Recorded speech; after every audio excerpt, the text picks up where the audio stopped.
So now that we have our clouds in there, let's go in here and see how we can get this nice dramatic lighting change to happen. And let's take a look at adding the lights on the dark side of the planet. So the first thing I'll do here is zoom in the node graph, and I'm going to right click to bring up the 3D menu and go to the lights option. And I'm going to pick a point light and drop a point light in the scene. I'm going to connect that up to our scene node. And let's take a look at why that viewer disappeared. We have viewer 1 is connected to the scanline renderer. Okay, so that viewer disappeared because, let's jump over to 3D space. It's now calculating light in the scene, and that light is buried in the center of our planet. So that makes perfect sense. I'm just going to pull this light out a little. And I'm going to switch our second viewer over to the scanline so we can see what's happening. And you'll see now we have a planet that's beginning to be lit here. So if I look at the attributes of this light, I can just change the intensity, or I can go in here and I can move this light around, and it's going to affect the lighting of the scene. Now, I took some time before this clip to go ahead and find the right values for this point light, so I'm going to go ahead and just type these in now. In the translate, I want you to go ahead in here and put 12.85. In the Y, I want you to put 5.739 into that parameter. And then in the Z, 12.680. And hit enter. And for the intensity, I want you to crank that thing all the way up to 100. And I want you to change the fall off type to linear. And now we get a nice look that kind of matches our previous render. And you know what? Let's go ahead and move that up in Y just a little. Just want to get that curve looking more like the image on the left, and we can kind of eye that up. So that looks a little better. So that value is 9.539. And now I'm going to ask you to do something a little weird here, so follow along with me. I'm just going to take this entire comp over here that we've done so far, and I'm going to hit Control C. I'm going to hit Control V just to duplicate it so that we have an exact duplicate of the comp that we were working with before. And we need to make sure that we're looking at the right comp, because now you see, because of the duplicate, we have a viewer 3 in here, and that's not represented by either of these windows. So things can get kind of crazy kind of fast. I'm just going to delete that out, and I'm going to make sure we're looking at the right comp. So I'm going to take this viewer 2 and connect it up over here. And now this window is corresponding to the copied comp that we made over here. Now, just to confuse things a little more, I'm going to come over here and I'm going to disconnect this viewer. I'm going to bring this viewer over to our copied comp, and I'm going to view the 3D space of our copied comp over here on the left. Okay, and you notice that we have the point light 1. This is our point light over here in the original comp, so be very careful that you're working with the right point light.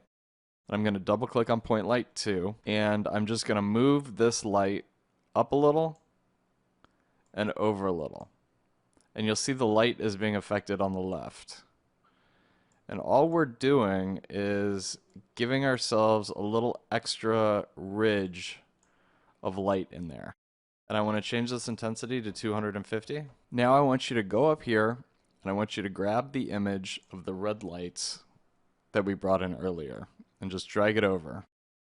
And into our copied comp, we're going to be replacing this image of Earth with the lights.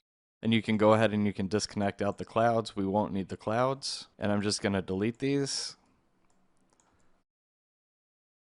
And this is essentially going to become our lighting pass on the dark side of the planet. Now, since we're only working with red data here, I'm going to drop a shuffle in here, and I'm going to copy that red channel over into the other channels. Just like that. And that's going to make it white, and that's also going to give us an alpha if you hit A on the keyboard that looks just like our colors. And then I'm going to take that and plug that into the sphere, and we will check to make sure that that is lit. I'm going to turn the point light on and off. So that looks like our lighting is working to kind of blend this out. And now let's combine it with the other image of Earth. So I'm going to go back to my original comp here, and I'm going to connect up our viewers to this original comp. I told you this would get a little confusing. I'm going to disconnect these.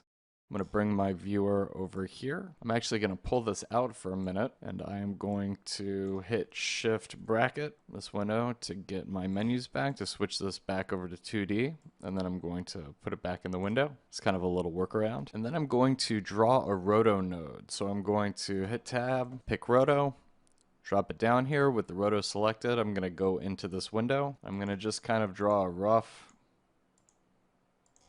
roto around Earth. If you select this point and hit Z on the keyboard a couple times, it should smooth out that curve for you. I think I'm going to delete this by selecting it and hitting delete. And then move that in line with the shadows, more or less. This doesn't have to be perfect. We're going to kind of blend it later, but I just want a rough roto shape for the moment. And then I'm just going to drop a merge node down here, and I'm going to disconnect that. I'm going to lay the scanline render of the lights on top of the scanline render of Earth, and I'm going to hit 1 on the keyboard to look at that. Let's close these down. And the lights are now laid on top of the Earth. And let's go back into the 3D view of our scene and take a look at that light that we had. And let's just go ahead and move that light over just a little more, and we'll see we get a little more of the lights in the shadows, which is kind of cool. And now let's bring our roto over and connect it to our merge. Double click in the merge and say invert, so we're inverting the roto shape. And you'll see if we select all of these lines, let's get really big and close on this, we can move where we want the lights to appear on the Earth. So if we go back to that roto shape, I'm just hitting space on the keyboard to jump between those things. I can select the curve of the roto, and I can feather it, which means that we're just going to blend it a little.